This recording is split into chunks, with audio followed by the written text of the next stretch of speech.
I've got 5 things you should consider whenever you are first getting started with meal planning.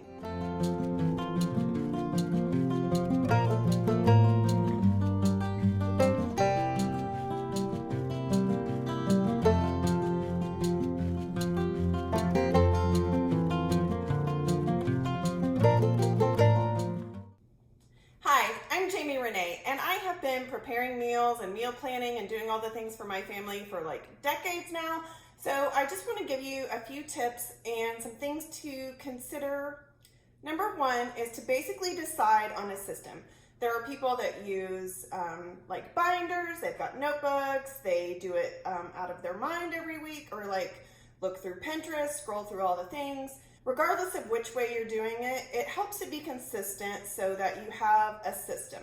So whether your system is on paper or it is digital, just find a system and stick with it. Now personally, I do all my meal planning digitally, so if you need help with that, I've got a free workshop that I will put the link up here and also in the description below. So you can check that out if you are interested in digital meal planning, but get a system. Number 2 is to check what you already have on hand. Now, if you are just learning to cook and you don't really know what ingredients go with each other, this may be a harder thing to do in the beginning, but as you get more comfortable with that process, it's something that you can always check your refrigerator, your fridge, your pantry, see everything that you have on hand, and then plan your meals kind of backwards so that you're using up all the ingredients that you have on hand. Now again, if that's kind of overwhelming in the beginning, what you can do is go ahead and meal plan and then just double check those things so that you can mark them off the list and not be getting a bunch of extras in the fridge, that sort of thing. If you are enjoying this video, go ahead and give me a thumbs up. It helps the algorithm, helps people find this video more, and I really appreciate it. Moving on to number 3. So the third thing to consider is to look at your weekly schedule. Do you have a lot of additional commitments this week? Is work really busy? Do your kids have extra games, practices, schedules, that sort of thing? Having that in mind really helps you understand, like, hey, maybe I need an additional sandwich night, or maybe a crock pot meal. You need to make additional for leftovers so you can have leftovers, that sort of thing.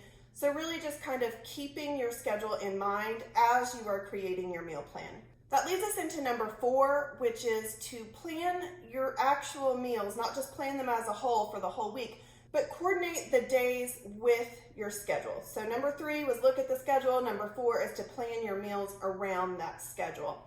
Let's say Monday nights are really busy and it's kind of hectic start to the week, so maybe Monday nights you plan on a crock pot meal.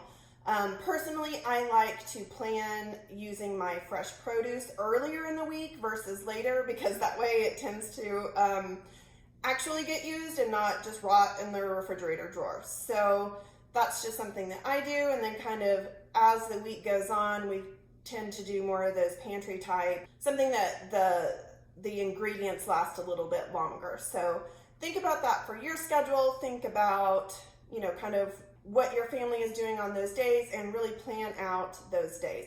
If you saw last week's video, that really will kind of tie into that as well. Whenever you have those things assigned on a specific day, you can recruit your family to help you, and so all of the burden just doesn't lie on you. So that's another benefit of actually planning them on the day. In addition, it helps to kind of have that visual reminder if you kind of write it down and have it on the fridge or whatever. That way, like if I'm making beans or something like that, it's like, oh, okay, we're having beans tomorrow. I'm going to need to soak the beans overnight, or we're having this chicken tomorrow or the next day, so I'm going to marinate this tonight. So that gives you like those visual cues, and it really makes sense with your schedule, so you're not kind of caught off guard and say, oh crap, we're going to have beans tonight, but I forgot to soak them. So moving on.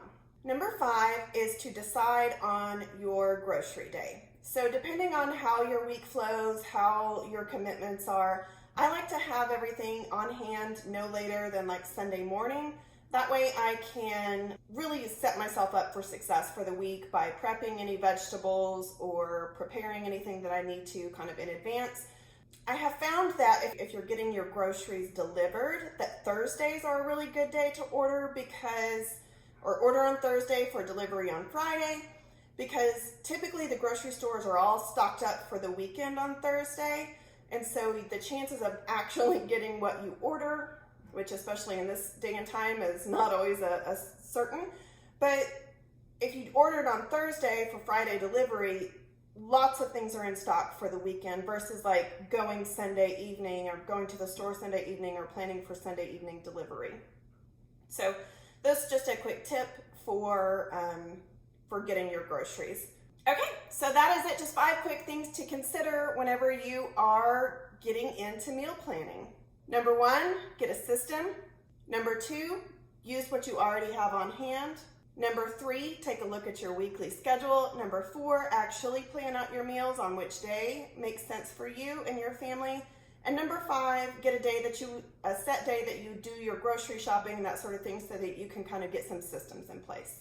If you are new to meal planning and you're wondering why you should even consider it in the first place, you can check out this video, or you can check out my free workshop on digital meal planning. It is linked in the description below.